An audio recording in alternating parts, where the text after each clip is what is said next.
প্রিয় দর্শক, আপনাদেরকে স্বাগত জানাই। আপনারা একটু কমেন্টে নিশ্চিত করবেন আমাকে শুনতে পাচ্ছেন। Facebook থেকে দেখতে পাচ্ছেন কিনা সেটাও জানাবেন। YouTube থেকে স্ট্রিমটি হচ্ছে এবং Facebook থেকে আমি চেষ্টা করছি এটি কানেক্ট করার। এবং আপনাদের উপস্থিতি এবং ফিডব্যাক আমাকে অনেক সাহায্য করে। এবং অনুরোধ থাকবে আপনারা এই ভিডিওটি, এই লাইভ শোটি সর্বোচ্চ শেয়ার করবেন। আপনাদের সামনে আ যেটি নিয়ে আসছি, এ আ মানে যে বিষয়টি নিয়ে কথা বলছি এটার সাথে আমি এই বিষয়ে কথা বলার জন্য আমি প্রস্তুত ছিলাম না ব্যক্তিগতভাবে। তো আ আমি একে আপনাদের আ এই তথ্য প্রমাণগুলো দেখাই যে আসলে বাংলাদেশে এনসিপি সন্ত্রাসীরা কি ঘটাচ্ছে এবং কতটা ভয়ংকর তাদের কর্মকাণ্ড সেটাও আমি আপনাদেরকে দেখাবো এবং আ সাথে কিছু তথ্য প্রমাণ থাকবে যে আ বাংলাদেশ আসলে কোন পর্যায়ে রয়েছে।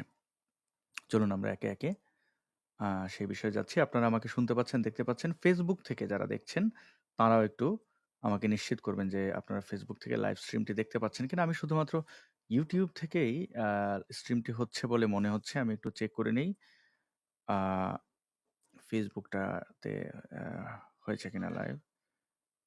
আম একটু সময় দেবেন আমাকে। আমি একটু সার্চ করে দেখে নিই। Facebook থেকে লাইভ স্ট্রিমটি হচ্ছে কিনা। না, Facebook থেকে এখনো হচ্ছে না। এটা হয়তো কোনো ত্রুটির কারণে, মানে টেকনিক্যাল অফলাইন দেখাচ্ছে, ফেসবুকে স্ট্রিমিং দেখাচ্ছে, অফলাইন, দুটোই অফলাইন দেখাচ্ছে। আমি জানি না কেন? আম একটু কানেক্ট করে দেখার চেষ্টা করছি পেজ। আম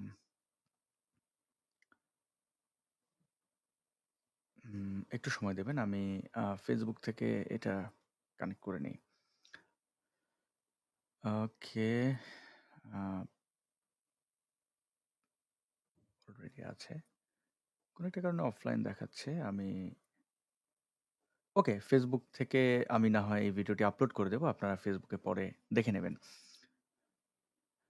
কথা শোনা যাচ্ছে না বলছেন। কেন কথা শোনা যাবে না? আ মধু বলছেন কথা শোনা যাচ্ছে না। আপনারা একটু আচ্ছা, শোনা যাচ্ছে না। ওকে। আ এখন কি শুনতে পাচ্ছেন আমাকে? YouTube ঠিক আছে, ওকে।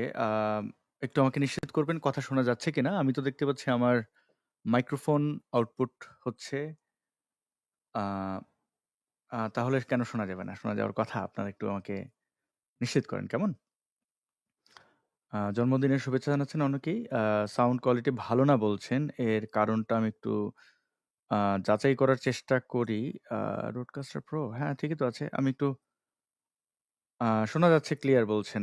আপনারা একটু সবাই একটু নিশ্চিত করেন যে আম আ উম বিভিন্ন আ ধরনের মন্তব্য আসছে সেটা কেন, আমি পরে যাচাই করার চেষ্টা করব। যদি আপনারা শুনতে পান তাহলে এটা একটু নিশ্চিত করবেন এবং আমি আজকে বিশেষভাবে অনুরোধ করি যে ভিডিওটি শেয়ার করবেন। কারণ বাংলাদেশের হিন্দু ধর্মাবলম্বীদের উপরে যে পরিমাণ নির্যাতন প্রতিনিয়ত হচ্ছে, এই নির্যাতন আসলে থামানো উচিত এবং একটা ধর্মের মানুষকে কেন এইভাবে নিপীড়িত করা হবে সেটা একটা বড় প্রশ্ন। আপনারা আ জানাচ্ছেন অনেকেই, আমাকে শুনতে পাচ্ছেন। অনেক ধন্যবাদ। আমি তাহলে প্রসঙ্গে যাই। তার আগে একটি স্ক্রিন আমি দেখিয়ে নেই। আপনাদের সুবিধা হবে।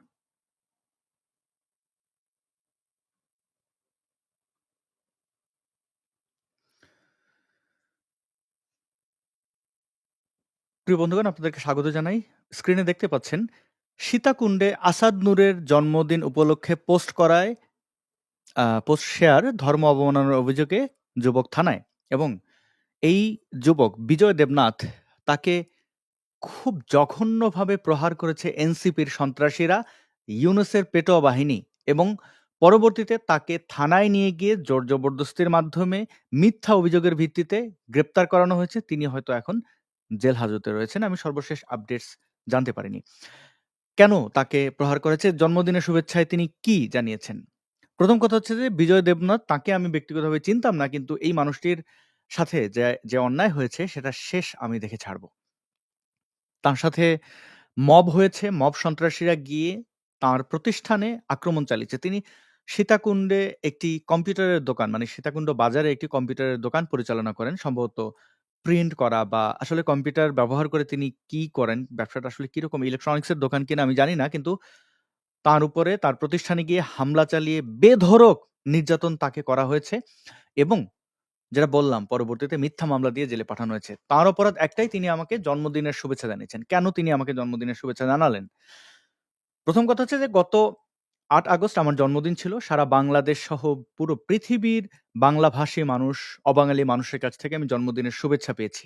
সেই সংখ্যাটা প্রায় বাংলাভাষী মানুষের সংখ্যাটা প্রায় ১,০০,০০০ হবে। এখন আপনারা ভাবছেন ১,০০,০০০ মানুষ আমাকে শুভেচ্ছা জানালো? হ্যাঁ, Facebook, YouTube মিলিয়ে আমাকে যারা ফলো করেন সেই সংখ্যাটা প্রায় ১,০০,০০০। অর্থাৎ ১০,০০,০০০। ১০,০০,০০০ এর মধ্যে ১,০০,০০০ মানুষ আমাকে পছন্দ করতেই পারেন এবং জন্মদিনের শুভেচ্ছা জানানো তো ভিন্ন মতের, ভিন্ন পন্থার লোক হলেও এটা জানানো হয়। তো এই শুভেচ্ছাগুলো আমি কিভাবে গুনলাম ১,০০,০০০ এর বেশি হবে, এটা একটা ধারণা। আমি ব্যক্তিগতভাবে প্রায় ৫,০০০ এর বেশি মানুষের মেসেজের উত্তর দিতে পেরেছি। আরো অনেকের উত্তর দিতে পারিনি। বিশেষ করে Facebook এর পেজগুলোতে আমাকে মেসেজ করার অপশন আমি বন্ধ করেছি। শুধুমাত্র আমি উত্তর দিতে পারি না। মানুষ মেসেজ করে কষ্ট পাবেন এইজন্য। কিন্তু YouTube এর কমেন্ট, Facebook এর কমেন্ট এবং আমার সহ অ্যাক্টিভিস্টরা যেখানে আম আমার ছবি আপলোড করে বা জন্মদিনের শুভেচ্ছা জানিয়েছেন, সেখানে গিয়েও আমি দেখতে পেয়েছি। সেই সংখ্যাটা আমি আপনাদেরকে একটু পরে দেখাবো।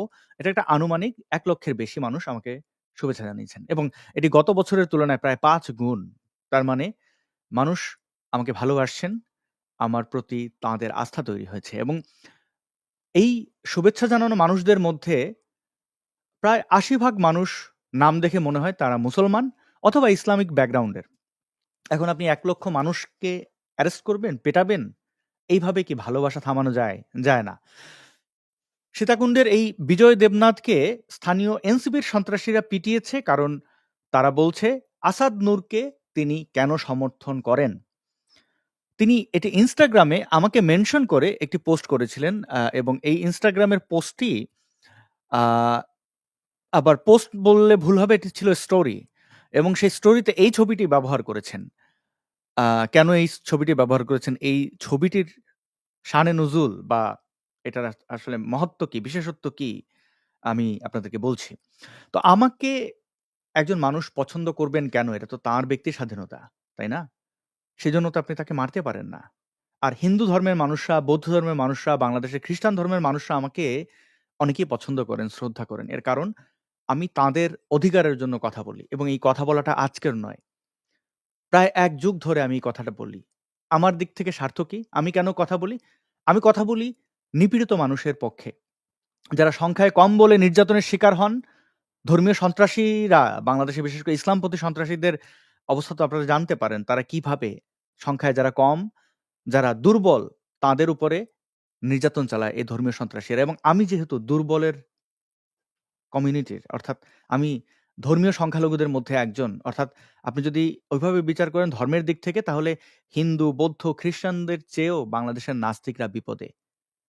নাস্তিকদের আসলে কোনো প্রতিষ্ঠান নেই, কোথাও যাওয়ার জায়গা নেই। হিন্দু ধর্মের মানুষদের হয়তো একটি মন্দির আছে বা বিভিন্ন ধর্মীয় প্রতিষ্ঠান রয়েছে। কিন্তু নাস্তিকরা সবচেয়ে বেশি বিপদে। তো আমি সেই বিপদে থাকা মানুষদের একজন হিসেবে আমি বুঝতে পারি ধর্মীয় সংখ্যালঘু, ভিন্ন মত, ভিন্ন ধর্মের মানুষদের কষ্ট কতটুকু হয়। তারপরে হচ্ছে যে আমি এই বাংলাদেশের যারা আদিবাসী তাঁদের কাছে কৃতজ্ঞ। পৃথিবীর সকল সভ্য দেশের সভ্য মানুষরা আদিবাসীদের উপরে কৃতজ্ঞ। এবং দেখা যায় এই সভ্যতার নামে প্রায় সকল দেশই আদিবাসীদের উপরে নির্যাতন নিপীড়ন চালিয়েছে এবং সভ্য দেশগুলোতে এখন সেই নির্যাতন নিপীড়নের জন্য নেটিভদের কাছে, ট্রাইবদের কাছে ক্ষমা চান, তাদের বিশেষ মর্যাদা প্রদান করেন। আমাদের বাংলাদেশের বর্বর অসভ্য মানুষরা সেই বিষয়টি বুঝতে পারেন না। তো আদিবাসীরা বাংলাদেশের কারা? আদিবাসীরা অবশ্যই আমরা পাহাড়ে সমতলে থাকা আদিবাসীদের জানি। কিন্তু এই বাংলাদেশের ভূমিপুত্র, ভূমিকন্যা কিন্তু হিন্দু ধর্মের মানুষরা, বৌদ্ধ ধর্মের মানুষরা। সেহেতু আমি তাঁদেরকে শ্রদ্ধা করি, তাঁদের কাছে কৃতজ্ঞ। এবং এই আদিবাসীদের এই বাংলাদেশ থেকে উৎখাত করা হয়েছে। তাঁরা রিফিউজি হয়ে বিভিন্ন দেশে চলে যেতে বাধ্য হয়েছেন, দেশান্তরিত হয়েছেন এই ইসলামিক সন্ত্রাসীদের কারণে। শুধুমাত্র ধর্মীয় বিশ্বাসের ভিন্নতার কারণে তাদের উপরে নির্যাতন হয়েছে। আমি একজন মানুষ হিসাবে, আমি একজন সচেতন মানুষ নিজেকে মনে করি, তাই আমি আদিবাসীদের সাথে হয়ে যাওয়া নির্যাতন নিপীড়নের প্রতিবাদ করি। এবং এই নির্যাতন নিপীড়নের প্রতিবাদের কারণে কোনো হিন্দু যুবক যদি আমাকে পছন্দ করেন, আমাকে শ্রদ্ধা করেন, তাহলে আপনি তাকে দোষ দিতে পারেন না, বরং তার এই শ্রদ্ধা, ভালোবাসাকে সম্মান করতে শিখুন। তো আরেকটি বিষয় হচ্ছে যে আমি আমার অস্তিত্বের সাথে এই আদিবাসীদের সম্পর্ক খুঁজে পাই, হিন্দুদের সাথে সম্পর্ক খুঁজে পাই। কিভাবে বলবেন? আমার বাবার বাড়ি গোপালগঞ্জের মুকসুদপুর, গোপালগঞ্জ খেয়াল করুন। গোপালগঞ্জের মুকসুদপুর, আমার মায়ের বাড়ি বরিশালের পটুয়াখালীতে। পটুয়াখালী ঠিক বলা যাবে না, বরগুনায়। আ তো এই ভৌগোলিক এই বেড়াজাল থাকে। যাই হোক, পটুয়াখালীর বরগুনার আমতলীতে। এবং আমার মায়ের পূর্বপুরুষ আমি যতদূরকু জানতে পেরেছি তাদের সাথে কথা বলে, তারা ইরান থেকে এসেছিলেন, পার্সিয়ান। এবং আমার বাবার পূর্বপুরুষ হিন্দু ধর্মাবলম্বী ছিলেন, ধর্মান্তরিত হয়ে মুসলমান হয়েছিলেন। অর্থাৎ আমি কিন্তু এই হিন্দু ধর্মেরও একজন, আবার মায়ের দিক থেকে আমি কিন্তু পার্সিয়ান। আমার চেহারার গড়ন, অনেকেই আমাকে বলেন যে, "আপনার সাথে একটু চুল বড় থাকলে বলেন যীশু খ্রিস্টের সাথে মেলে।" বা আমার চেহারার গড়ন দেখে অনেকেই বলেছেন যে, আমাকে দেখে অনেকটা ওই উপত্যকার অর্থাৎ পার্সিয়ান মনে হয়। হ্যাঁ, আমার মায়ের চেহারার সাথে আমার অনেকটা মিল আছে, আমার বাবার চেহারার সাথে মিল আছে। সব মিলিয়ে আমি আসলে বাঙালি আবার পার্সিয়ানও। বাঙালি বলি না নিজেকে লজ্জায়, কারণ বাঙালিরা অবাঙালিদের সাথে নির্যাতন নিপীড়ন চালায়। সুতরাং আমি বাংলাভাষী এবং মায়ের দিক থেকে পার্সিয়ান। তো গোপালগঞ্জের ব্যাপারটা একটু উল্লেখ করি। এই যে গোপালগঞ্জ নামটা শুনে কি মনে হচ্ছে? গোপালগঞ্জ, গোপালগঞ্জ, গোপালগঞ্জ। হিন্দুয়ানি একটা ব্যাপার আছে না? গোপালগঞ্জ। ওই উপত্যকার মানুষজন হিন্দু ছিলেন। মুকসুদপুর আমার থানা বা উপজেলার নাম। এবং আমার গ্রামের নাম হচ্ছে দক্ষিণ গঙ্গারামপুর। গঙ্গারামপুর, গঙ্গারামপুর। হিন্দুয়ানি, গঙ্গারামপুর। এবং আমার বাড়ির ঠিক পাশে যে সুন্দর নদী, আমি আমার জীবনে এত সুন্দর নদী দেখতে পাইনি। সেই নদীটির নাম কালীগঙ্গা। কালীগঙ্গা। নদীর নাম কালীগঙ্গা, গ্রামের নাম গঙ্গারামপুর এবং আমার জেলার নাম গোপালগঞ্জ। আমি তো হিন্দু। আমি সাংস্কৃতিক দিক থেকে আমি কালচারালি হিন্দু। তো আমি কেন আমার পূর্বপুরুষ, আমার অস্তিত্বের সাথে গাদ্দারি করব? আমি এটা স্বীকার করার মধ্যে তো আমি দেখি এটাই হচ্ছে বীরত্ব। বীরত্ব বলা যাবে না। মানে এটাই হচ্ছে একজন সৎ মানুষের স্বীকারোক্তি হওয়া উচিত। তো আমি কালচারালি হিন্দু, আমি কালচারালি অনেক ক্ষেত্রে পার্সিয়ান, যদিও পার্সিয়ান কালচার খুব একটা আমার মায়ের পরিবারের মধ্যে দেখিনি। দেখেছি আমার নানার, তিনি মারা গেছেন। তিনি বেঁচে থাকা অবস্থায় তাকে আফসোস করতে দেখেছি, তিনি কেন রাজাকার হতে পারলেন না?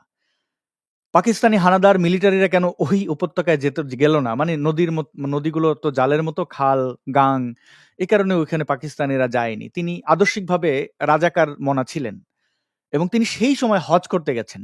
বোম্বাইয়ের হাজি না, সব বেচে কেনে, মানে তার অনেক সম্পত্তি ছিল এবং তিনি অনেকটা ডাকাত টাইপের ছিলেন বলে শুনেছি। মানুষের অধিকার হরণ করতেন। তো এবং খুব উঁচা লম্বা, মানে ওই যে পার্সিয়ান ছিলেন, তো মানে খুব, মানে তার ২ পুরুষ আগের বোধহয় পার্সিয়ান ছিলেন এবং তার বাবাও একটু ডাকাত টাইপের ছিলেন। সত্য স্বীকার করতে কোনো অসুবিধা নেই। আমার মামা, আপন মামা, তিনি জামায়াত ইসলামের রাজনীতি করেন। তো আমি সেটা, সেই ব্যাপারে আসলে তারা আমার নিশ্চয়ই পরিবারের সদস্য আমাকে পরিচয় না দিলেও তাদের কাছে আমি কৃতজ্ঞ। বড় হয়েছি তাদের বিভিন্ন, মানে আমি নিমকহারাম হতে পারব না। তাদের কাছ থেকে, আমার মামার কাছ থেকে হয়তো আমি একটা ফলও খেয়েছি ছোটবেলায়। তিনি আমাকে বিভিন্ন ভাবে উপকার করেছেন। আমার নামটি এই যে আসাদুজ্জামান নূর, এই নামটি আমার মামা রেখেছিলেন। তিনি জামাত করেন। তো এখন মানে আ কালচারালি পারস্যের কোনো ছিটেফোঁটা দেখিনি। কিন্তু আমার মামা দেলোয়ার হোসেন সাঈদীর সাথে পড়াশোনা করেছিলেন। দেলোয়ার হোসেন সাঈদী সেই সারসিনা মাদ্রাসায় উনার ৪ বছরের বোধহয় সিনিয়র ছিলেন। তো আমি একজন কালচারালি হিন্দু এবং আমি এই উপত্যকার হিন্দুদের সাথে যে নির্যাতন নিপীড়ন হয়, বৌদ্ধদের সাথে যে নির্যাতন নিপীড়ন হয়, এটা আমি আমার জীবন দিয়ে তাদের এই অন্যায়, অবিচারের বিরুদ্ধে দাঁড়াবো, তাদের সাথে যা হচ্ছে। এই কারণে যদি কোনো হিন্দু ধর্মাবলম্বী আমাকে ভালোবাসেন, শ্রদ্ধা করেন, আমি তার কাছে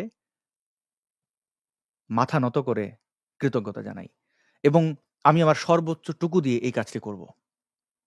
আমি এই যে অধিকারের পক্ষে থাকার মধ্যে যে আনন্দ পাই, যে মজা পাই, এই তৃপ্তি, এই আনন্দ, এটা আমি পৃথিবীর কোনো কাজে পাইনি, কোথাও পাইনি। আপনাদের অনেকের ভাবনা হতে পারে যে অ্যাক্টিভিজম থেকে আমি কি পাই? পাওয়ার মধ্যে এই ভালোবাসাটুকুই পেয়েছি। অর্থ, বিত্ত কিছুই পাইনি। আমি পশ্চিমের একটি দেশে থাকি। আপনি ধরতে পারেন আমেরিকায় বা কানাডায়।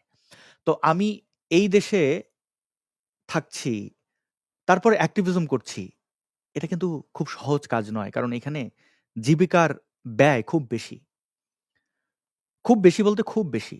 বাসা ভাড়া নিতে গেলে প্রায় ৳2,00,000 মতো লেগে যায় বাংলাদেশের টাকায়। মানে মোটামুটি এই অ্যাক্টিভিজম করার মতো উপযোগী বাসা ভাড়া নিতে গেলে। এবং YouTube থেকে আমি কত টাকা পাই? আমাকে খুব কষ্ট করে চলতে হয়।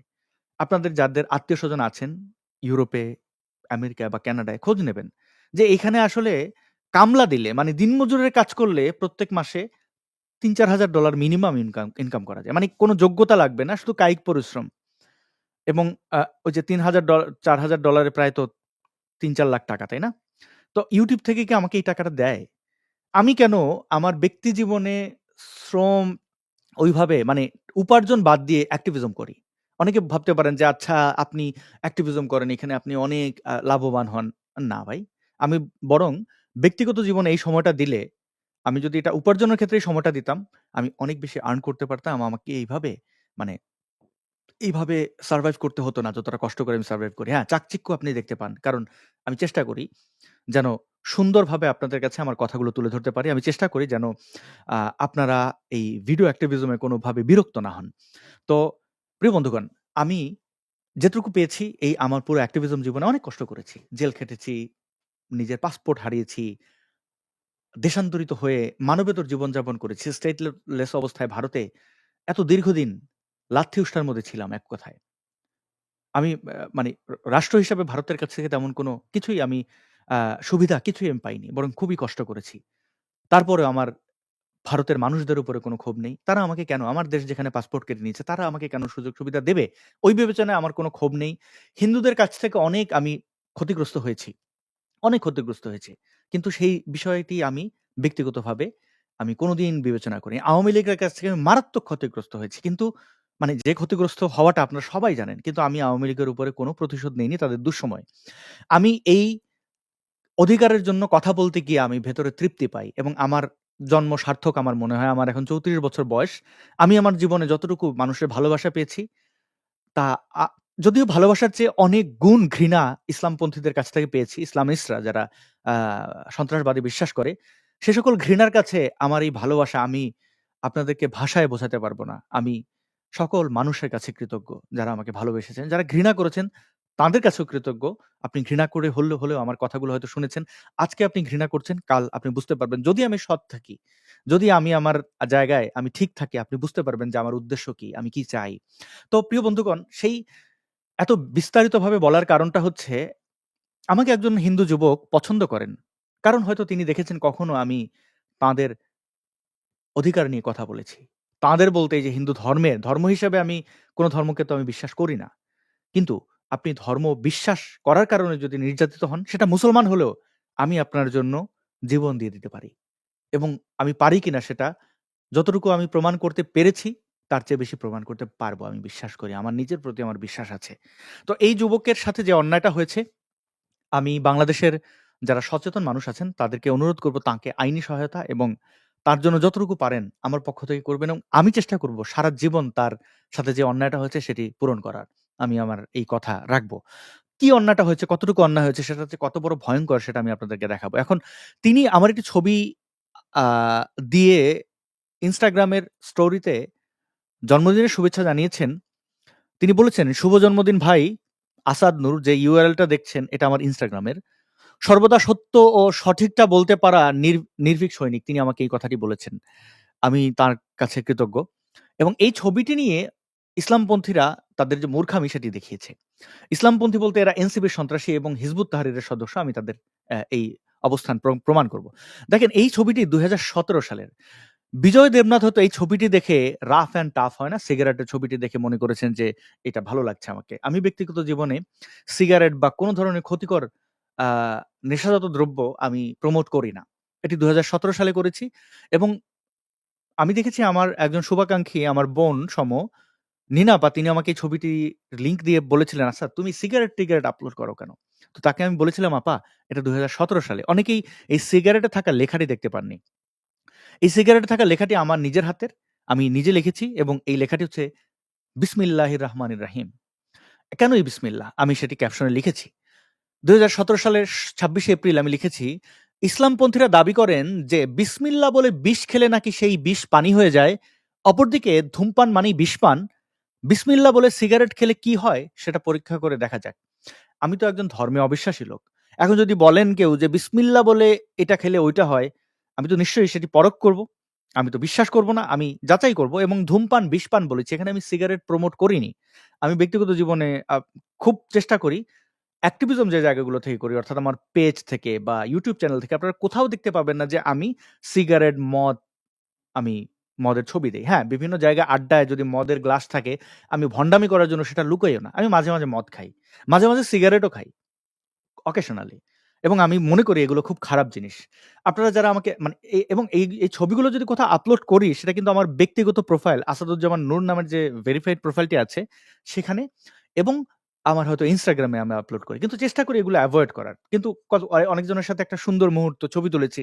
সেখানে মদের গ্লাস আছে। আমি চাইলে ওটা আর্টিফিশিয়াল ইন্টেলিজেন্স এর মাধ্যমে মানে ছবি থেকে ইরেজ করার অপশন থাকে। আমি চাইলে এটা করতে পারি। কিন্তু আমি ব্যক্তি জীবন নিয়ে ভন্ডামিটা করি না। দেখেন, আপনারা আমাকে অনেকভাবে খারাপ বলতে পারেন। আপনি পাবেন না আমার নারী কেলেঙ্কারি, পাবেন না অর্থ কেলেঙ্কারি। আমার যদি খুব বিপদ হয়, আমি আমার অনেক বন্ধু, ভাই, দাদাদের কাছ থেকে টাকা চেয়ে নেই যে আমি বিপদে আছি। অনেকের কাছ থেকে ধার নিয়েছি যা এখনো দিতে পারিনি। হয়তো কোনো একদিন আমার সেই সামর্থ্য হবে। আমি যখন পড়াশোনা শেষ করে চাকরি-বাকরি করব তখন আমি হয়তো দেব। ফেরত দেব। কিন্তু তাদের কাছে আমি কৃতজ্ঞ। তো এবং আপনি দেখবেন না যে আমি ব্যক্তিগত জীবনে শাকসবজি খেতে পছন্দ করি। ভেজিটেবলস। মাছ-মাংস পছন্দ করি না। কিন্তু কেউ যদি রান্না করেন, কোথাও আমাকে ইনভাইট করেন, আমি আবার তাদেরকে বলি না যে আমি এটা খাই, ওটা খাই। সেখানে যদি মাছ-মাংস থাকেও আমি সেটা খুব একটা এভয়েড ও করি না। আবার চেষ্টা করি ভেজিটেবলস থাকলে সেটা আমার আমার পছন্দ ভেজিটেবলস, এবং আমার মানুষ হিসাবে প্রাণী হত্যার সাথে একটা আমার অপরাধবোধ কাজ করে। আমি অপরাধ করতে চাই না। যেমনটা আমি আসলে সিগারেট খাওয়ার সময় আমার খারাপ লাগে। কিন্তু খাই অনেক সময়। মদ খাওয়ার সময় আমার খারাপ লাগে যে এই টাকাটা হয়তো অপচয় হচ্ছে বা অনেক, যাই হোক, এত বিস্তারিত না বলি। আমি ওই মাছ-মাংসের ছবি দেখবেন না। খাবারের ছবি, বিশেষ কোনো খাবারেরই ছবি আমি আপলোড করি না। এর অনেকগুলো কারণ। আমি খাবারের একটা ছবি আপলোড করলাম, হয়তো কোনো একজন ব্যক্তির এই খাবারটা খেতে ইচ্ছা করছে, সে খেতে পারছে না। আমি তো তাকে এই কষ্টটা দিতে পারি না। আর খাবার খাওয়া কোনো যোগ্যতা নয়। জীবিকা নির্বাহের জন্য খাবার খেতে হয়, আমি খাই। আমি অনেক সময় এই যে অ্যাক্টিভিজম করি, আমার সময় ভোরে উঠে আমি ভিডিও রেকর্ড করি, লাইভ করি। তারপরে আমি আমার সময়ে প্রায় ২টো ৩ টার সময় ব্রেকফাস্ট করি। বিশ্বাস করতে পারবেন? এখন আমি কিন্তু ক্ষুধার্ত। কারণ এই ভাবতে হয়, তথ্য সংগ্রহ করতে হয়। আমি খাওয়ার সময় পাই না। হয়তো ১ কাপ কফি খাই, এবং অনেক সময় লাইভের মধ্যেও কফি খেতে, কারণ এর আগে ওই কফি বানিয়ে বসতে আমার শো এর টাইম শুরু হয়ে যায়, এবং পরে আমার ক্লাস, আমার অনেক ইয়ে আছে। যাই হোক, তো আমি এই কফিটাও দেখানোর জন্য খাই না। অ্যাক্টিভিজম এর ক্ষেত্রে কথা বলতে গেলে কফি সাহায্য করে। কিন্তু কফি খাওয়া ভালো না। তো আমি খাবার শো অফ করি না। সেক্ষেত্রে যেখানে খাবারই আমি করি না, সেখানে আমি সিগারেট কেন করব? এটা আসলে এক ধরনের স্যাটায়ার ছিল। তো এই স্যাটায়ারকে এই ইসলামিক সন্ত্রাসীরা এই ব্যক্তিকে এই স্যাটায়ার এর কারণে এই ছবিটি তিনি কেন প্রচার করছেন? তিনি হয়তো সিগারেট খান, আমি জানি না। ঠোঁট দেখে মনেও হয় না। তো সিগারেট খেলে ঠোঁট কালো হয়, এবং এটা খুবই জঘন্য একটা বিষয়। অ্যা এবং সেটা পুরুষ হোক, নারী হোক, হ্যাঁ? ঠোঁট কালো হলে খুবই বিরক্ত লাগে। ধরেন আমি যদি দেখি কোন একজন সুন্দরী নারী পান খাচ্ছে বা সিগারেট খাচ্ছে, আমার ভাল লাগে না। আমি ক্রাশ খাই না। আ আ যাই হোক, তার হয়তো সিগারেট ভালো লাগে, আমি জানি না। তো তিনি এই ছবিটি কেন প্রচার, মানে স্টোরিতে দিয়েছেন, এইজন্য তার উপরে মব লেলিয়ে দেওয়া হয়েছে। আমি বলছিলাম জন্মদিনের শুভেচ্ছার কথা। দেখুন, শেখ ফরিদ ভাই ৮ আগস্ট এই ছবিটি দিয়ে আমাকে জন্মদিনের শুভেচ্ছা তিনি বলেছেন, "শুভ জন্মদিন প্রিয় আসাদুজ্জামান নূর।" এই প্রোফাইলটি কিন্তু আ আমার ভেরিফাইড। আপনারা যারা আমাকে মেসেজ করতে চান তারা এখানে করতে পারেন। কারণ ইমেইল করলে অনেক সময় পান না। আমি দুঃখিত। ফেসবুক পেজে আপনি আমাকে মেসেজ করার অপশনটিই পান না। আমি দুঃখিত। এত মানুষের দায়িত্ব আমি নিতে পারি না। আমি হয়তো কোনদিন যদি আমার ভালো অর্থ সামর্থ্য হয়, আমি আ টিম ম্যানেজমেন্ট এর জন্য লোক রাখার চেষ্টা করব। মানে যারা আমাকে সাহায্য করবেন, তাদের পারিশ্রমিক যেন দিতে পারি। তো শুধু এই একটা পোস্টে দেখুন প্রায় 2.8K ২৮০০ মানুষ জন্মদিনের শুভেচ্ছা জানিয়ে কমেন্ট করেছেন। এখানে এখানে আপনি দেখবেন ধর্ম, বর্ণ নির্বিশেষে আ এখানে, এবং বাংলাদেশের বেশ কিছু পরিচিত মুখ, সেলিব্রিটি যাদেরকে বলেন, তারা আমাকে কিন্তু জন্মদিনের শুভেচ্ছা জানিয়েছেন। আমার পোস্টে আমি আমি আমি এখনো অনেকের পোস্টে শুধু লাভ রিঅ্যাক্ট দিয়েছি বা লাইক দিয়েছি, কিন্তু কমেন্ট করতে পারিনি। তারা ফেসবুকে বা বিভিন্ন সোশ্যাল মিডিয়ায় জন্মদিনের শুভেচ্ছা জানিয়ে কি চান? প্রত্যাশা কি? যে আমি যেন সেটাকে নোটিস করি। আমি নোটিস করেছি। আমার বিভিন্ন লাইভে, ভিডিওতে জন্মদিনের শুভেচ্ছা জানিয়েছেন। আমি এগুলো অনেকগুলোই দেখেছি, যা দেখতে পারিনি আমি মানুষ হিসেবে ক্ষমা চাই। কিন্তু এখানে দেখুন, জন্মদিনের শুভেচ্ছা ধর্ম, বর্ণ নির্বিশেষে নামগুলো দেখলে আপনারা বুঝতে পারবেন আমাকে শুভেচ্ছা জানিয়েছেন। আ তো এখন সেখানে কিন্তু হিন্দু, বৌদ্ধ, খ্রিস্টান, মুসলমান সবাই আছেন, নাস্তিক আছেন। তো এই শুভেচ্ছাগুলো লক্ষাধিক মানুষ দিয়েছেন। আপনি সবাইকে অ্যারেস্ট করবেন? এই শুভেচ্ছা কেন জানালেন? হিজবুত তাহরীরের সন্ত্রাসীরা এইখানে মিছিল করেছে দেখুন।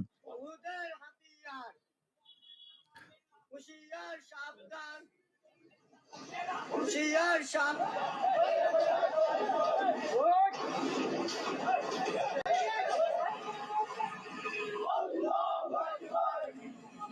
আপনারা এই ভিডিও শব্দ শুনতে পাচ্ছেন কিনা আমাকে জানাবেন। এবং আমি বলে রাখি, এই ভিডিওটি আপনারা যারা দেখছেন এটা তারা লাইভ করেছিল। এটা সীতাকুণ্ডে মিছিল হয়েছে এবং এরা কিন্তু হিজবুতি। এবং এরা যে হিজবুত তাহরীরের সদস্য সেটার প্রমাণ কিন্তু দেখতে পাবেন আরেকটা ভিডিওতে। তারা খেলাফতের পতাকা উড়িয়েছে এবং এখানে তারা বলেছে সাবিলোনা সাবিলোনা আল জিহাদ আল জিহাদ। এটি নিষিদ্ধ সন্ত্রাসী সংগঠন, জঙ্গি সংগঠন হিজবুত তাহরীরের স্লোগান।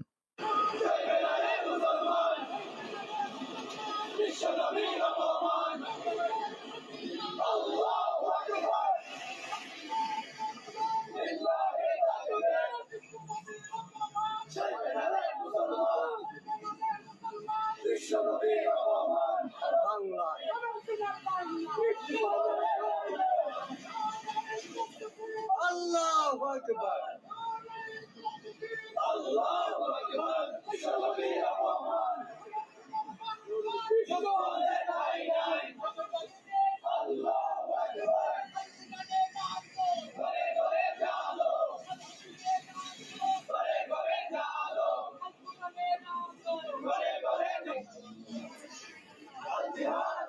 শুনতে পাচ্ছেন? এখানে বলবে সাবিলোনা সাবিলোনা আল জিহাদ আল জিহাদ।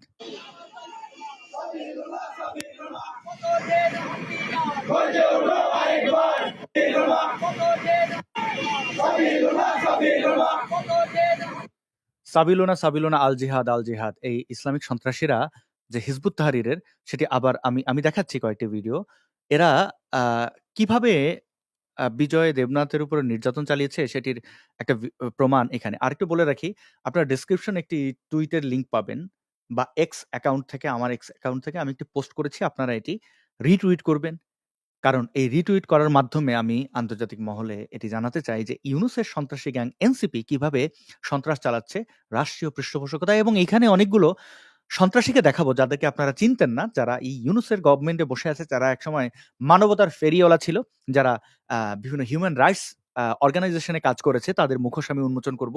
এবং এই নির্যাতনের কারণে ইউনূসকে চরম মূল্য দিতে হবে, এনসিপিকে চরম মূল্য দিতে হবে, হিজবুত তাহরীরকে চরম মূল্য দিতে হবে। আমি কথা দিচ্ছি তাদের এই মূল্য আমি চোকাবই। মানে কিভাবে টেনে এই ইসলামিক সন্ত্রাসবাদ ছাড়াতে হয় আমি খুব ভালো করে জানি। এবং আপনারা খেয়াল করেছেন গত ২০২৪ সালের আগস্ট মাসে এসে এই ইসলামিক সন্ত্রাসীরা আমার উপর চেতেছে। ২০২৩ সালের আগস্ট মাসে এসে এরা আমার উপর চেতেছে, সারা বাংলাদেশে মিছিল করেছে আমাকে অ্যারেস্ট করতে হবে, অথচ আমি বাংলাদেশে থাকি না। ২০২২ সালেও করেছে, ২০২১ সালেও করেছে। আমি রাশিফল বা এই জ্যোতিষী ফতিষীতে বিশ্বাস করি না, কিন্তু কেন যেন আমার জন্ম আগস্টের ৮ তারিখ, অনেকে বলেন আমি লিও মানে সিংহ রাশির, আবার আমার নামটাও আসাদ। আসাদ আসাদ নূর যেটাকে আপনারা চেনেন, এটার মানেটা কি? এটা জ্যোতির্ময় সিংহ, আসাদুজ্জামান নূর, এই জমানার মানে শ্রেষ্ঠ সিংহ, এটাই বলা হয়। মানে যাই হোক, তো যেহেতু সিংহ রাশি কি মানে আমি জানি না কেন এই আগস্ট আসলে এরা চেতে, এটার ব্যাখ্যা আমার কাছে নাই, কিন্তু আগস্ট আসলে এরা চেতে। এবং এই চেঁচাচেঁতিতে কি হচ্ছে আই ডোন্ট নো। চলুন আমি দেখাই, এই যে স্ক্রিনে যাদের দেখতে পাচ্ছেন এরা এনসিবির সন্ত্রাসী, প্রত্যেকটা হচ্ছে এনসিবির সন্ত্রাসী, স্বঘোষিত সন্ত্রাসী, এবং তাদের বক্তব্য শুনুন তারা কি বলতে চায়। আপনারা সবাই জানেন যে আসাদুর নামে যে লোকটি আছে, সে আমাদের আসাদুর নামে যে নাস্তিক লোকটি আছে, সে আমাদের মুসলমানদের আবেগ নিয়ে কিন্তু আমাদের নবীকে নিয়ে এসে খারাপ কথা বলেছিল, আমাদের কোরআন শরীফের পৃষ্ঠা সে ছিঁড়েছিল। আসাদুর যে নাস্তিক, যে ব্লগ বানায় আমাদের ইসলামের বিরুদ্ধে, নবী মুহাম্মদকে নিয়ে কি খারাপ কথা বলেছে আই ডোন্ট নো। আর ইসলামের পৃষ্ঠা মানে কোরআনের পৃষ্ঠা ছিঁড়েছিলাম কেন? গত আগস্ট মাসে এই জুলাই সন্ত্রাসীদের কাছ থেকে শেখ হাসিনার যে পতন, এটি ঘটার পরে কি হয়েছে, ডক্টর মোহাম্মদ জাফর ইকবালের বই পড়ানোর ইভেন্ট তৈরি করেছিল। তো ফ্লো অফ দ্য মোমেন্ট আমি কোরআনের পৃষ্ঠা ছিঁড়েছিলাম এবং বলেছিলাম যদি মোহাম্মদ জাফর ইকবালের বই পড়ানোর যে সন্ত্রাসীর ডাক এটি দেওয়া হয় তাহলে আমি কিন্তু কোরআন পড়াবো। আমি সেই সন্ত্রাসীদের সন্ত্রাসী কর্মকাণ্ড থামিয়ে দিতে পেরেছিলাম এবং I am proud of that, proud about me, আমি যেটা করতে পেরেছি। আমাদের ইসলামের বিরুদ্ধে ইসলাম বিরোধী সে ভিডিও বানায়, সে তার আজ কিন্তু জন্মদিন ছিল, তাকে নিয়ে বিজয় দেবনাথ নামে একটি ছেলে, আমাদের সীতাকুণ্ডের পেনতলার হিন্দু একটি ছেলে, যে কিনা আসাদ নূরকে নিয়ে প্রমোট করেছে, আজকে স্টোরি দিয়েছে আসাদ নূরকে নিয়ে, শুভ জন্মদিন ভাই। আপনার কথাগুলো সবসময় সত্যি এবং আমি হচ্ছে আপনার একজন নির্ভীক সৈনিক, এটি বলে সে আসাদ নূরকে প্রমোট করেছে এবং সাথে সাথে আসাদ নূরের যে ছবিটি স্টোরিতে দিয়েছিল সেই ছবিতে আমরা দেখতে পেয়েছি আসাদ নূর আমাদের কালেমার যে নামটা আছে আরবিতে সেই নামটা সে সিগারেটের মধ্যে লেগে সে আগুন ধরিয়ে সে বিড়িটা টানছিল। এই সন্ত্রাসীগুলো কত বড় মানে মূর্খ, ইসলাম নিয়ে এদের পড়াশোনা নাই। আরে বেটা মরুর ডাকাতের উম্মত, এটা কি বেটা, এটা কালিমা? বিসমিল্লাটাও জানোস না, এটা কি লেখা?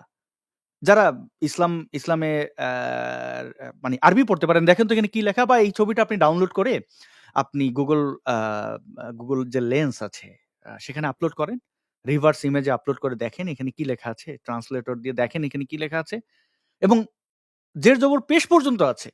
বিসমিল্লাহির রহমানির রহিম, হ্যাঁ, এইটুকু লেখা নাই, বিসমিল্লাহির রহমানির রহিম, এই যে রহমানির রহিম এই পর্যন্ত লেখা আছে। তো এই যে বিসমিল্লাহির রহমানির রহিম, এই যে মিম, এটি স্পষ্ট দেখা যাচ্ছে, লাম দেখা যাচ্ছে, আলিফ দেখা যাচ্ছে।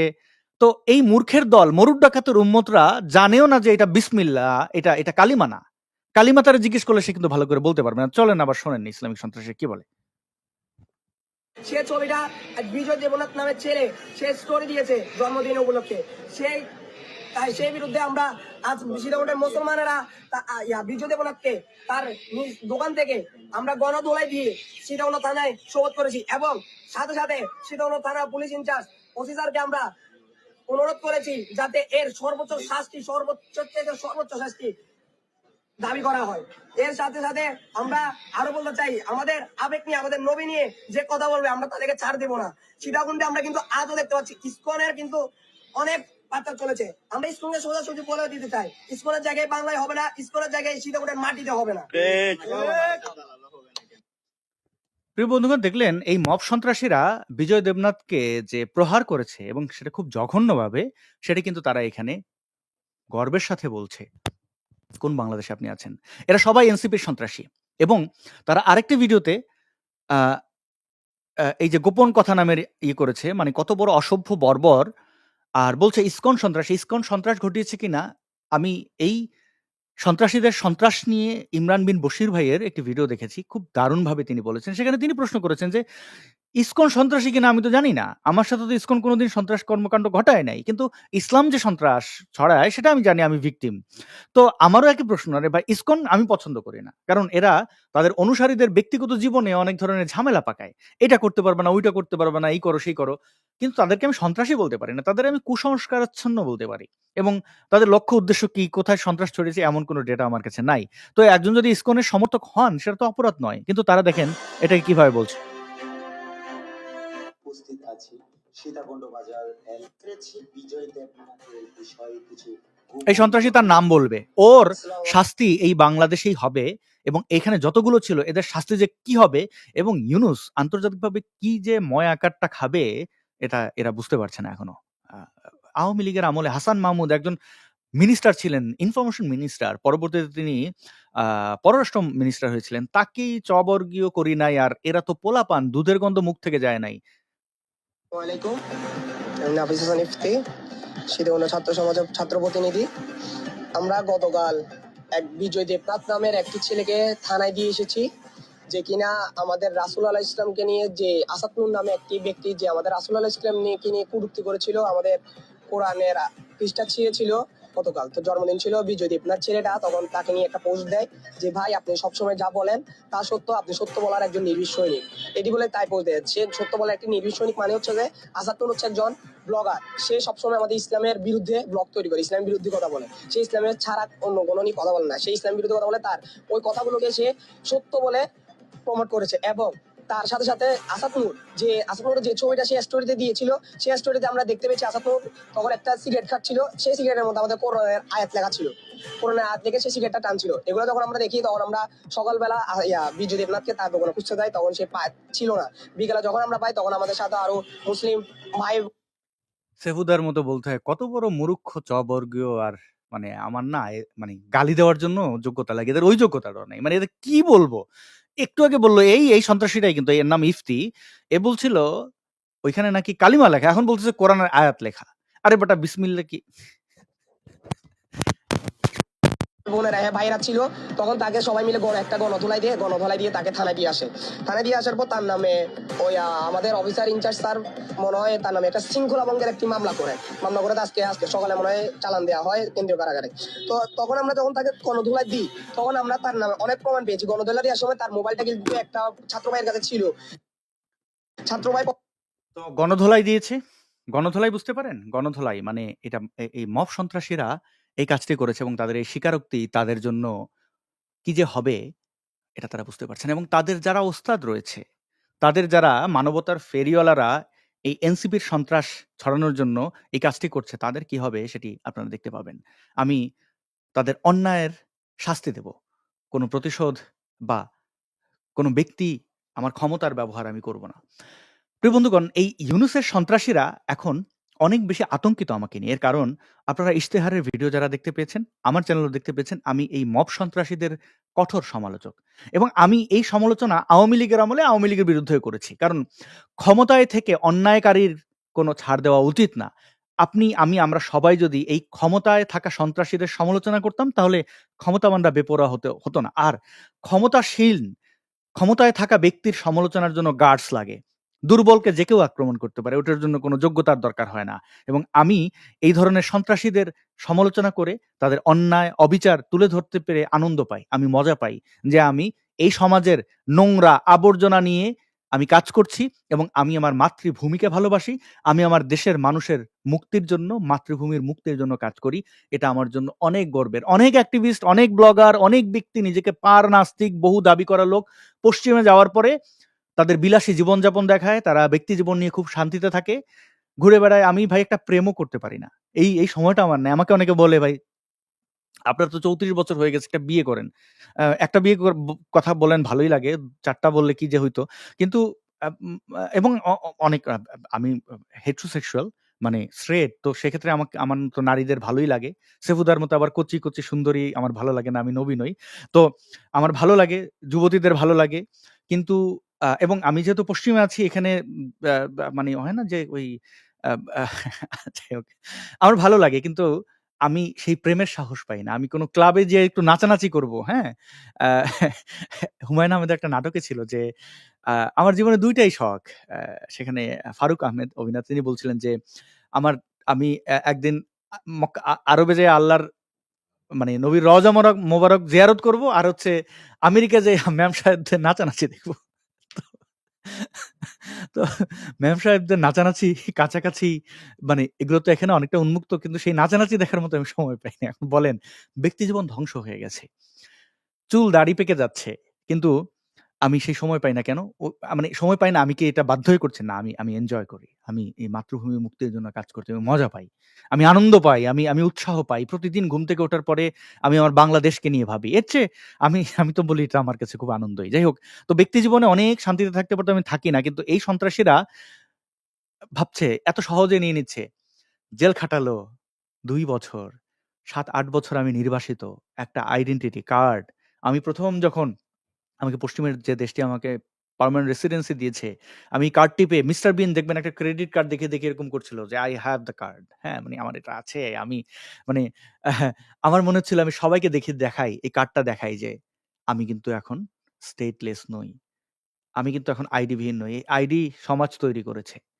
এই পাসপোর্ট সমাজ তৈরি করেছে। এই মানচিত্র সমাজ তৈরি করেছে। এটা খুব নির্মম। আমি একজন মানুষ।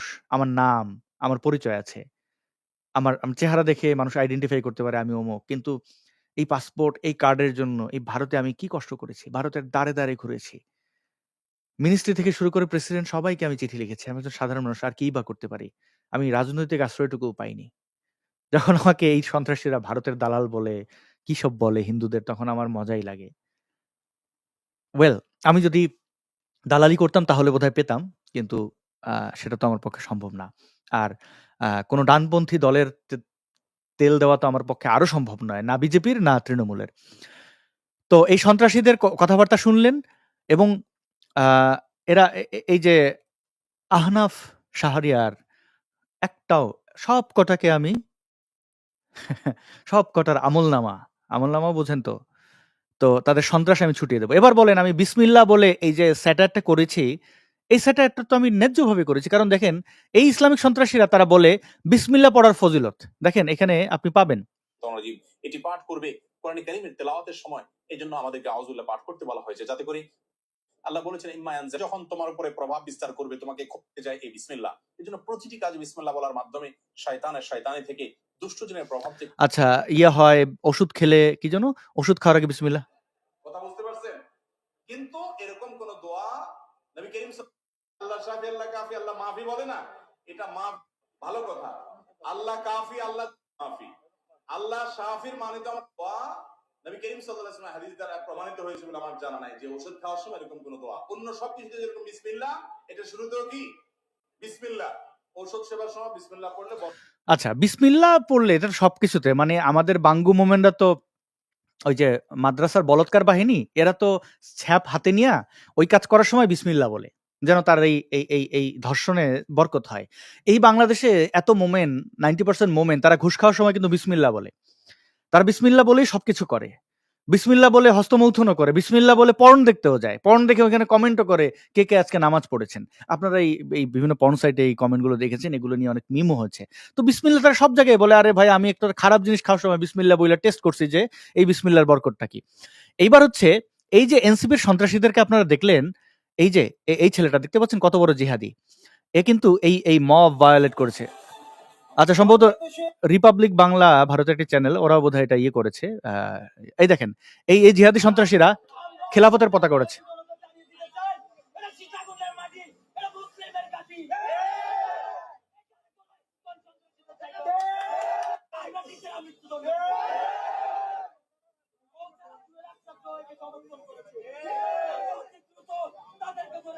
এই আমাকে খেয়ে ফেলবে, মেরে ফেলবে। তো এই সন্ত্রাসীদের, এরা এনসিপির সদস্য এবং তারা এটা এটা বিভিন্ন জায়গায় লিখেছে, কোথায় কোথায় লিখেছে সেই ট্রান্সলেট তো আমি করছি। এবং এরা এতটাই ভয়ঙ্কর যে তারা প্রকাশ্যে এই সন্ত্রাস, এই মানবতা বিরোধী অপরাধ তারা করেছে এবং তারা সেটি বুক ফুলিয়ে বলেছে। এবং এদের গডফাদার হচ্ছে এই সুলতান মোহাম্মদ জাকারিয়া। এ একটা জামাতি মাল, ইসলামিক সন্ত্রাসী বিশ্বাস করে। সে অ্যামনেস্টি ইন্টারন্যাশনালে কাজ করেছে আগে, দেখতে পাচ্ছেন অ্যামনেস্টি ইন্টারন্যাশনাল ইউএসএ তে কাজ করেছে, এবং সে বাংলাদেশ এবং পাকিস্তানের দায়িত্বে ছিল। এখন সে এনসিপির কিন্তু কনভেনর, মানে সমন্বয়কারী। সে এনসিপির এই সন্ত্রাসীদের এই ধরনের মব করার জন্য উৎসাহ দিচ্ছে বলে আমার ধারণা। এবং তার কাছে বাংলাদেশের অনেক নাস্তিক ব্লগারের ডেটা আছে, সেগুলো সে ইসলামিক সন্ত্রাসীদের ক্ষেত্রে কাজে লাগাবে বলে আমি বিশ্বাস করি। কারণ সে যে একজন ইসলামিক সন্ত্রাসী বিশ্বাসী, সেটা তো এনসিপির এই যে সে থিঙ্ক ট্যাঙ্ক দাবি করা এবং তার দলের সদস্যরা এই যে একজন হিন্দু নাগরিকের সাথে যে কাজটা করলো, তার এখানে কিন্তু কোনো ধরনের কোনো অনুশোচনা, এত বড় বেহায়া সন্ত্রাসী এরা। এবং সে ছিল মানবতার ফেরিওয়ালা। সে ছিল এই দেখেন 28 ফেব্রুয়ারি আমেরিকা থেকে বাংলাদেশ গিয়ে সে এই সন্ত্রাসীর দলের হত্যাকর্তা হয়েছে। এবং আমি অ্যামনেস্টির কাছে জবাব দিতে চাইবো। দেখুন, সে কিন্তু আমাকে নিয়ে স্টেটমেন্ট দিয়েছিল। এই দেখেন, সুলতান মোহাম্মদ জাকের দেখতে পাচ্ছেন, সে মানবতার ফেরিওয়ালা দাবিদার একজন ইসলামিক সন্ত্রাসী, এবং তার দলের সন্ত্রাসীরা এইভাবে মানুষের উপরে নির্যাতন নিপীড়ন চালায়। একজন মানুষের জন্মদিন কেন শুভেচ্ছা জানিয়েছে এই জন্য নির্যাতন নিপীড়ন চালায়। আর তারা সেই দলের থিঙ্ক ট্যাঙ্ক এবং এনসিপি এবং হিজবুত তাহরির একসাথে মিলে এই মিছিলগুলো করে। এবং সে যখন হাসান মাহমুদ কর্তৃক আমার পরিবারের সদস্যদের উপরে নির্যাতন চালানো হয়েছিল, সে মানবতার ফুলজুরি নিয়ে এসেছিল। এবং আপনারা জানবেন যে এই দেখেন, ইউএন রাইটস এক্সপার্ট তিনি বাংলা সরকারকে বলেছেন যে অনুরোধ করা, এগুলো তো তাদের অনুরোধের ভাষা, যেন আমার পরিবারের সদস্যদের উপরে নির্যাতন নিপীড়ন না হয়। আপনারা এটা পড়ে নিতে পারেন। এবং এই স্টেটমেন্টটি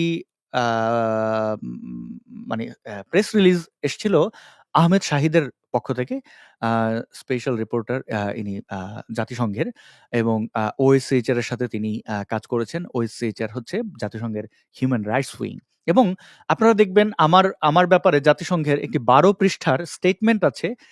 1 সেপ্টেম্বর 2020 তারা নিপুণভাবে তাদের বাংলাদেশ হাই কমিশন যেটা আছে ইউনাইটেড নেশনসের, তারা সরজমিনে তদন্ত করে, দেখুন মিস্টার আসাদুজ্জামান নূর এবং আমার ফ্যামিলির উপর যে হ্যারাসমেন্ট এবং এটার সাথে জড়িত আমার ফ্যামিলি মেম্বার্সদের অনেকের নাম তারা ব্ল্যাক করে দিয়েছে। কিন্তু তাদের স্টেটমেন্টে এগুলো মানে এটা ইউনাইটেড নেশনস এর এক ধরনের আমাকে জিজ্ঞেস করেছিল যে আমি এটি আ আ প্রকাশ করতে চাই কিনা? আমি তাদের নিরাপত্তার জন্য আমি কিন্তু এখানে ডিটেইলে লেখা আছে এবং আমি সম্ভবত বাংলাদেশের কোনো অ্যাক্টিভিস্ট যার ব্যাপারে ইউনাইটেড নেশনস এতটা কনসার্ন ছিল এবং তাদের ওয়েবসাইটে এই পুরো ডিটেইল দিয়ে ওএসএইচ আসাদ নূর ওএসএইচআর লিখলে আপনারা পাবেন এই স্টেটমেন্টটি এবং এটি ডাউনলোড হবে এবং এখানে রেফারেন্স গুলো সব আছে। তো এই স্টেটমেন্টটি আওয়ামী লীগের যে গুম খুন, নির্যাতন, নিপীড়ন সেটিকে আন্তর্জাতিক মহলে আসলে এটা একটা বড় ধরনের ইমপ্যাক্ট তৈরি করেছে। এটি সুইজারল্যান্ড থেকে করা হয়েছিল জেনেভায় এবং তৎকালীন মন্ত্রী হাসান মাহমুদ সেখানে লবিস্ট নিয়োগ করেও সে কিন্তু তার এই অন্যায় অপরাধ গোপন করতে পারেনি। হাসান মাহমুদের ব্যাপার জানেন? চট্টগ্রামের রাঙ্গুনিয়ায় বৌদ্ধ ভিক্ষু শরণাঙ্কর থেরোর বৌদ্ধ বিহারটি সেই জ্ঞানসারণ মহারণ্য সেটি দখল করার জন্য যে নির্যাতন নিপীড়ন চালিয়েছে এবং তাকে ডিজিএফআই দ্বারা গুম করে রাখা, এক প্রকার গৃহবন্দী করে রাখা এবং তাকে দেশ ছাড়তে বাধ্য করা এবং এখনো তিনি দেশ ছাড়া অবস্থায় আছেন এবং তার বিরুদ্ধে ধর্মীয় অনুভূতির মিথ্যা মামলা এই সবকিছু করেছিল সন্ত্রাসী হাসান মাহমুদ এবং সে শুধুমাত্র কিছু জমি দখলের জন্য যে অন্যায়টা করেছে সেটা আন্তর্জাতিকভাবে সে কিন্তু মারাত্মক সে ক্ষতিগ্রস্ত যতটুকু হয়েছে তার চেয়ে বেশি ক্ষতিগ্রস্ত হয়েছে আওয়ামী লীগ।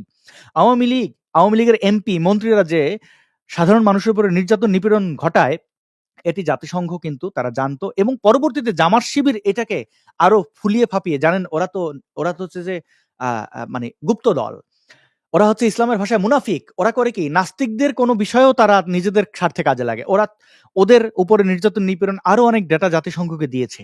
শুধুমাত্র এই যে ওপেন সোসাইটি বলেন, ডিপ স্টেট যে ষড়যন্ত্র করেছে বলেন আওয়ামী লীগের নেতাকর্মীরা, আপনাদের ভেতরে মানে একটা আপেলকে ভেতর থেকে খেয়ে ফেললে যেরকম বাইরে থেকে বোঝা যায় না, একটা আমকে বা একটা পেয়ারাকে খেয়ে ফেললে বাইরে থেকে বোঝা যায় না, ঠিক আপনাদের ভেতরে পোকায় খেয়েছিল এই হাসান মাহমুদরা, আপনারা টের পাননি। আপনারা টের পাওয়ার চেষ্টাও করেননি। আমি আওয়ামী লীগের কোনো লোককে এখনো দেখিনি যে দায়িত্বরত কোনো ব্যক্তি ক্ষমা চেয়েছে আমার কাছে যে অন্যায়টা তারা করেছে। আমার কাছে ক্ষমা চাওয়ার দরকার নেই। কিন্তু তারা আওয়ামী লীগের যে ক্ষতিটা করেছে, আমি একজন সাধারণ অ্যাক্টিভিস্ট। আমার বাবা-মা কি দোষ করেছে? আমার ছোট বোন মাইনর শিশু তাকে ধরে নিয়ে ৪৮ ঘন্টা আটকে রেখে আমার বাবাকে দিয়ে আমাকে ফোন করিয়ে ভিডিও ডিলিট করার আমি অনেক বছর পর আমার বাবার কণ্ঠ শুনতে পেয়েছিলাম। তখন আমি ভাবলাম কি অবাক, কিরে আমার বাবা তো আমার সাথে কথাই বলে না। সে তো আমার পরিচয় দেয় না। সে আমাকে কেন ফোন করবে? তখন আমি বুঝলাম ডাল মে কুচ কালা হ্যায়। পরে জানলাম যে তাকে পুলিশ ধরে নিয়ে পুলিশ ফোন করেছিল যেন আমি এগুলো ডিলিট করি। ওরা ভেবেছিল যে এই ফোন করলে আমি বোধহয় ডিলিট করে ফেলবো। আরে বেটা আমারে মেরে ফেললেই আমি আমার পোস্ট ডিলিট করব না।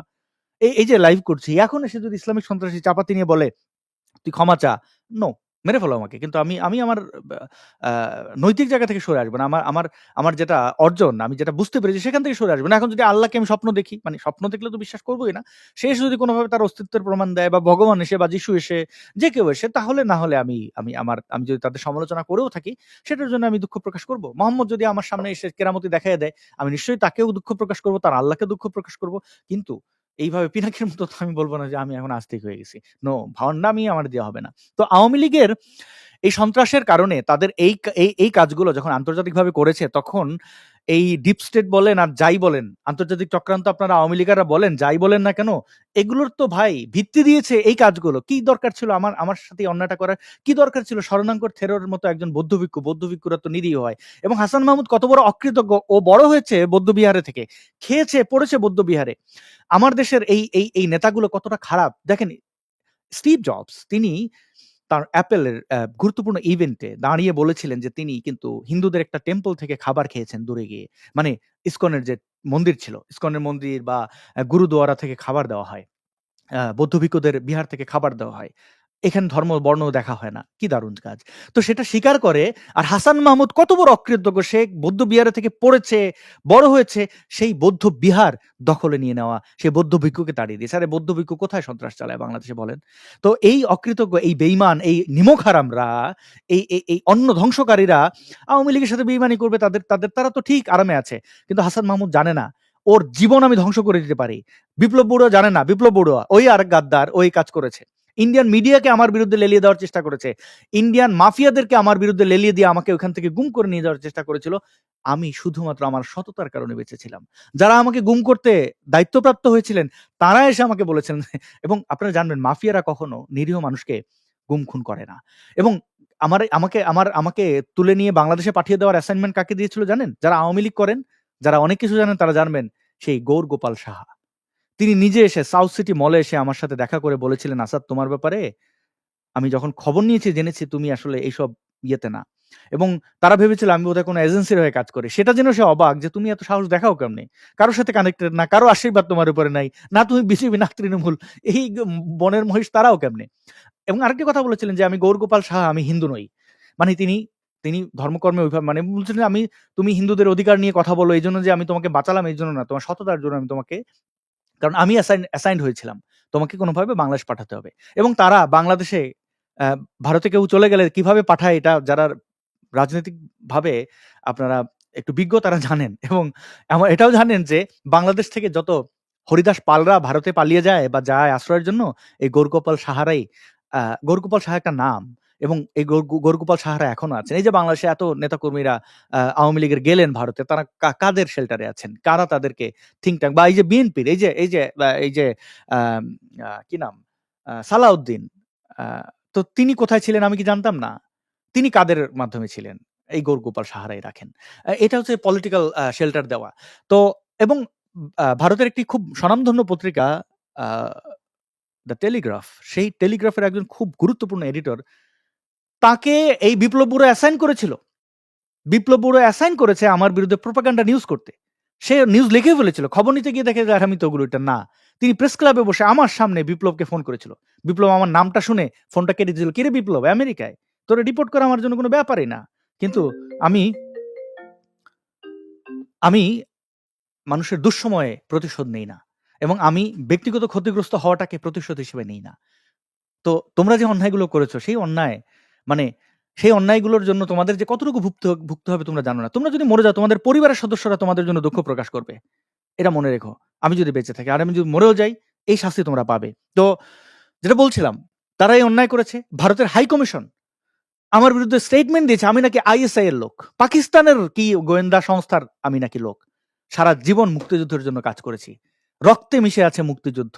এই রাজাকারদের ফাঁসির জন্য রাস্তায় নেমে নিজের জীবন বিপন্ন করে এই চিটাগং গণজাগরণ মঞ্চে সম্মুখে ছিলাম। চট্টগ্রাম কলেজ হাজী মোহাম্মদ মহসিন কলেজের সামনে মিছিল নিয়ে গেছি আমরা। কোথায় থেকে? চেরাগীর মোড় থেকে। যারা চিটাগং এর লোকজন আছেন জানবেন যে ওই এলাকা কিন্তু শিবির অধ্যুষিত। গুটি কয়েকজন লোক ৭-৮ জন লোক মিছিল নিয়ে গেছি।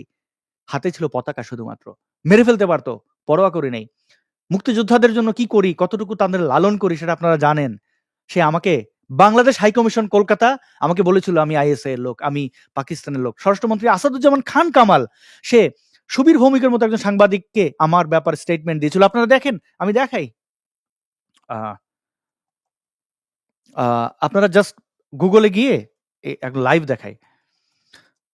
আসাদ নূর NE নাও, নর্থ ইস্ট নাও। এটি সুবীর ভৌমিকের। আ ওহ! এটা বাংলায় হয়ে গেছে। আমি আপনাদের দেখাই। নর্থ ইস্ট নাও লিখবেন। আপনারা সুবীর ভৌমিকের আর্টিকেল পাবেন। আ সুবীর ভৌমিকের আর্টিকেল পাবেন আপনারা যেখানে আ এন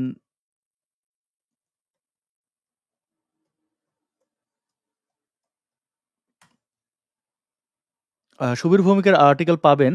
এটি আমি যদি ভুল না করি, তারা যদি ডিলিট না করে, আমি কি স্পেলিং ঠিক মতো লিখলাম? আ ওকে।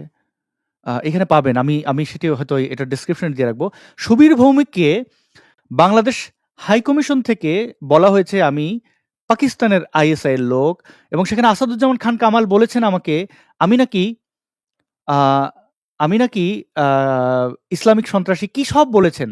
আমি কি এইজন্য ক্ষমা করব? ডয়েচে ভেলেকে সম্ভবত বিবিসিকে বিবিসির রেডিও প্রোগ্রামে নর্থ ইস্ট নাও এ আমি দেখি এখানে আমার নামটি সার্চ করে পাওয়া যায় কিনা। তো সেখানে স্টেটমেন্ট দিয়েছিল এই আ বামপন্থী সেই নেতা, আ সাবেক তিনি তথ্যমন্ত্রী ছিলেন। আমার এই মুহূর্তে নামটি মনে পড়ছে না। হাসানুল হক ইনু। তো হাসানুল হক ইনু বলেছিলেন যে, "আমার পরিবারের সদস্যদের ধরে নিয়ে গেছে, এমন যদি হয় আমি যেন যেয়ে মামলা করি।" মানে কত বড় প্রহসন। আ এ এইটা এটার এই দেখেন, এই সুবীর ভৌমিক লিখেছিলেন। আপনারা এগুলো পড়ে নেবেন। এই দেখেন, আমি কখনো মিথ্যা কথা বলি না। আর যাই করি। মিথ্যা কথা বলি না। নিজের ঢোক পেটানোর জন্য কখনো মায়া মানে দেখি না, ভিকটিম সাজাই না। দেখেন, আমার ইন্ডিয়ায় অবস্থানে ঢাকা আপসেট। এখানে দেখেন, আমাকে এখানে সুখরঞ্জন দাশগুপ্ত এই যে মিডনাইট ম্যাসাকার লিখেছিল, সে পর্যন্ত আমাকে নিয়ে উল্টাপাল্টা, মানে এগুলো যে অর্কেস্ট্রেটেড, এগুলো যে ফেব্রিকেটেড, এবং এটার ক্ষেত্রে যে এই বিপ্লব বড়ুয়া দায়ী ছিল। বিপ্লব বড়ুয়াকে যদি কেউ চেনেন, আমার এই লাইভটি দিয়ে বলবেন যে তার কলিজার রং, কিডনির রং আমি জানি, এবং আমার সাথে যে অন্যায় করেছো বিপ্লব, ছিঁড়ে বের করে ফেলবো তুমি আমার সাথে যে অন্যায়টা করেছো। আমি এই মানে তোমরা তো তখন ক্ষমতায় ছিলে, তখনই আসাদুজ্জামান নূর পর্যন্ত এখানে আমাকে আমাকে উদ্দেশ্য করে বলেছে আমি নাকি আইএসআই এর লোক। আওয়ামী লীগ আমার জন্য, আমি কেন বাংলাদেশে ভারতে আছি এই জন্য আপসেট। এটা আপনার নর্থ ইস্ট নাওতে পাবেন। সুবীর ভৌমিক এই আর্টিকেল কেন লিখেছিলেন? কে অ্যাসাইন করেছিল? ডিজিএফআই আমার পাসপোর্ট কেড়ে নিয়েছিল। মিলিটারিদের তো আমি গাদ্দার চিনেছি এই আওয়ামী লীগের কারণে। বঙ্গবন্ধুর ছবি এঁকেছিলাম বলে আমাকে আওয়ামী লীগের বদনাম হবে বলে যখন জেলে নিয়েছিল, আমি তো আওয়ামী লীগকে সেদিন চিনেছি। এখন অনেকে ভাবেন আমি আওয়ামী লীগের পক্ষে কথা বলি, আমি আওয়ামী লীগের কোনো মাইকালাল আওয়ামী লীগ তো দূরের কথা। কোনো হিন্দু, বৌদ্ধ, খ্রিস্টান কেউ বলতে পারবে যে আমাকে 2 পয়সা দিয়ে বলেছিল এটা বলো, আর আমি সেই 2 পয়সা খেয়ে বলেছি এবং আওয়ামী লীগের মতো একটা অসভ্য দলের কাছ থেকে তো কোনো ধরনের সাহায্য সহযোগিতা দূরের কথা। আমি টরন্টোতে আমাকে আওয়ামী লীগের অফিসে ডেকেছিলেন, আমি সেখানে গিয়ে পারতপক্ষে সমালোচনা করেছি, বঙ্গবন্ধুর প্রতি কৃতজ্ঞ, আমি এটা আপনারা জানেন। কিন্তু আওয়ামী লীগ আবার ক্ষমতায় আসলেও এরা এই সন্ত্রাস চালাবে আমি জানি। কিন্তু মুক্তিযুদ্ধের স্বার্থে, দেশের স্বার্থে অনেক কথা আওয়ামী লীগের পক্ষে যায়। কিন্তু তাই বলে আমি যে আওয়ামী লীগকে চিনি না তা কিন্তু না। এই যে আজকের এনসিপি সন্ত্রাসীরা লাফাচ্ছে, তোরা বেটা জানোস কি? হ্যাঁ, তো তোরা তো কয়দিন পরে কানবি, এরকম কানবি সাইদি রাজাকারের ছবি দেখে কানবি, আরো অনেকভাবে কানতে হবে, এরকম করে কাঁদবি, চোখ দিয়ে ঝরঝর করে, অনেক জায়গা দিয়ে পানি পড়বে। তো সর্বশেষ আমি এতটুকুই বলি, দেখেন, আচ্ছা আমি তো এটা স্ক্রিনটাই সরিয়ে ফেললাম, কি দেখাচ্ছি? ওয়েল, এই যে এরা কাঁদছে, এরকম করে কাঁদতে হবে আওয়ামী লীগকে, এবং এই যে কি এনসিপি সন্ত্রাসীদেরকে কাঁদতে হবে। সুলতান মোহাম্মদ জাকারিয়া, তুমি এনসিপি সন্ত্রাসীদের থিঙ্ক ট্যাঙ্ক হয়েছে, তাই না? ইসলামিক সন্ত্রাসবাদ চালাচ্ছ, এত সহজে পার পেয়ে যাবে? নো। আমি আমার জন্মদিনকে কেন্দ্র করে এই যে ব্যক্তি, অর্থাৎ বিজয় দেবনাথের সাথে যে অন্যায় হচ্ছে, আমি সকল মানবাধিকার সংস্থাকে আমি লিখেছি, আরো লিখবো। আমি জাতিসংঘের OSCHR কে লিখবো। ইউনুস গ্যাং এর যে অন্যায়, নির্যাতন, নিপীড়ন, এগুলো আমি প্রকাশ করব। চিন্তা করেন, একজন মানুষ জন্মদিনের শুভেচ্ছা জানানোয় তাকে বেধড়ক পিটিয়ে পুলিশে দিয়েছে, এর চেয়ে মানবাধিকার লঙ্ঘন আর কি হতে পারে? আপনাদের পরিচিত যারা সাংবাদিক আছেন, মানবাধিকার কর্মী আছেন, তাদেরকে জানাবেন এই বিষয়টি নিয়ে যেন তারা প্রতিবাদ করেন। এবং আপনারা যারা পশ্চিমে আছেন, তারা আপনাদের আপনার এলাকার পলিটিশিয়ানদেরকে জানাবেন। আমি আরেকটু সহজ করে দিচ্ছি আপনাদেরকে। এখানে টুইটারে একটি ভিডিও আছে। আমি টুইটারের এই পোস্টের লিঙ্ক দিয়ে দিচ্ছি। এই ভিডিওতে পুরো ট্রান্সলেট করা আছে, যেখানে তারা যে এই অন্যায় করেছে, তারা যে মব ভায়োলেন্স করেছে, এবং আমার জন্মদিনের শুভেচ্ছা জানানোতে যে তারা এই ব্যক্তিকে প্রহার করেছে, থানায় দিয়েছে, এবং কি পোস্ট ছিল পুরোটা এখানে কিন্তু ট্রান্সলেট করা আছে। আপনারা চাইলে এই ভিডিওটি ডাউনলোড করে নিতে পারেন। এই ভিডিওটি আমার ফেসবুক পেজেও আছে। আপনারা ফেসবুক থেকে আমার আসাদ নূর নামের যে পেজটি আছে সেখানে আছে, সেখান থেকে আপনারা এই ভিডিওটি ডাউনলোড করে আপনারা আপনাদের মতো করে পাঠাতে পারেন, অথবা আমার এই টুইটটিকে আপনারা রিটুইট করতে পারেন। আমি এখানেও লিঙ্ক দিয়ে রাখছি, এবং ইউটিউবের ডেসক্রিপশনে আপনারা পেয়ে যাবেন। এতে কি হবে, এটা অ্যাওয়ারনেস তৈরি হবে। আন্তর্জাতিক ভাবে এই যে নির্যাতন, নিপীড়ন বাংলাদেশে ধর্মীয় সংখ্যালঘুদের উপর হয়, সেটা মানুষ সোচ্চার হবে। এবং জন্মদিনের শুভেচ্ছা জানানোতে এরকম একটা ভায়োলেন্স ঘটানোটা, এটা কিন্তু খুব বড় একটা ক্রাইম, খুব বড় একটা ক্রাইম। এটাকে জাস্টিফিকেশনের কোনো সুযোগ ইউনূস সরকার পাবে না।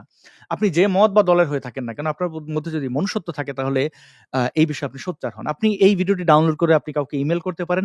আপনি আমার এই টুইটটিকে আপনি লিঙ্ক হিসেবে, রেফারেন্স হিসেবে ব্যবহার করে আপনি কাউকে পাঠাতে পারেন সোচ্চার করার জন্য। এবং আপনার টুইটার অ্যাকাউন্ট থাকলে আপনি রিটুইট করতে পারেন, এই টুইটটিকে কপি পেস্ট করতে পারেন। আপনি এটার বিষয়ে আরো ভালো ইংরেজিতে লিখতে পারলে, আমি তো ইংরেজিতে একদমই ভালো না, শিখছি। তো আপনি সেই এটি আপনার মতো করে লিখে আপনার অবদানটুকু রাখতে পারেন। আপনি হিন্দু হন, বৌদ্ধ হন, যেই হন না কেন, এমনকি আপনি মুসলিম হলেও, আপনি বিএনপি হন, আওয়ামী লীগ হন, এটা কিন্তু আপনার অস্তিত্বের যে সংকট, সেটার জন্য একটা বড় উদাহরণ। এখন যদি আপনি প্রতিবাদ না করেন, তাহলে হয়তো একটা সময় শেষ হয়ে যাবে, তখন আর মানে আপনিও এই ভায়োলেন্সের শিকার হবেন। অনেক ধন্যবাদ এই লাইভটি শেষ পর্যন্ত দেখার জন্য। যারা দেখছেন তাদের কাছে অনুরোধ যে আপনারা সম্ভব হলে এই লাইভটি শেয়ার করবেন, এবং যারা আমাকে, এখানে দেখলাম যে কয়েক হাজার মানুষ আমাকে জন্মদিনের শুভেচ্ছা জানিয়েছেন। ইউটিউবের লাইভ শেষ হয়ে গেলে পরে এই কমেন্টগুলো আর থাকে না। তো সেখানে হয়তো এই কমেন্টগুলো আমি যদি একটু দেখাই, আমি একটু কমেন্টটা দেখাই এইজন্য যে লাইভ শেষ হয়ে গেলে তো এই কমেন্টগুলো থাকবে না। কিন্তু যারা কমেন্ট করেছেন তাদের তো আ আ তাদের এই স্বীকৃতিটা মানে আমি স্বীকৃতি বলব না ঠিক। আ আ আ আ আচ্ছা, এটা পেছনের কমেন্ট তো দেখানো যায় না। কিন্তু কি করে দেখাই? আহ আচ্ছা। আ এখানে অনেকে জন্মদিনের শুভেচ্ছা জানিয়েছেন। এটি আর এই মানে পাস্ট কমেন্ট দেখানো যাচ্ছে না। আমি দেখি এটাকে অন্য কোনোভাবে কমেন্ট দেখানো যায় কিনা। একটু আমাকে সময় দেবেন। আমি আমার স্ক্রিনটিকেই শেয়ার করি। তাহলে পরে যদিও এটা মিরর হয়ে যেতে পারে, I don't know. আ আমি চেষ্টা করি আমার ক্যামেরাটা বন্ধ করতে, তাহলে আর মিরর হবে না হয়তো। আ ওকে। এটা কি করে দেখাবো?